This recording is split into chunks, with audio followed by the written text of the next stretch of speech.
Who really benefits from corruption in South Africa?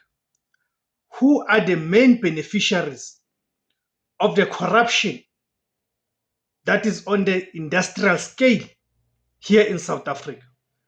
Because surely someone must be benefiting. Who do you guys think are the biggest beneficiaries of the corruption in this country? Because there's no doubt that the biggest victims of this corruption, it has to be black South Africans. Okay? So in South Africa, corruption is not just about petty bribes.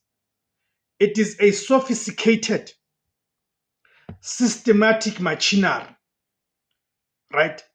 It has been estimated to have cost the country hundreds of billions of rands.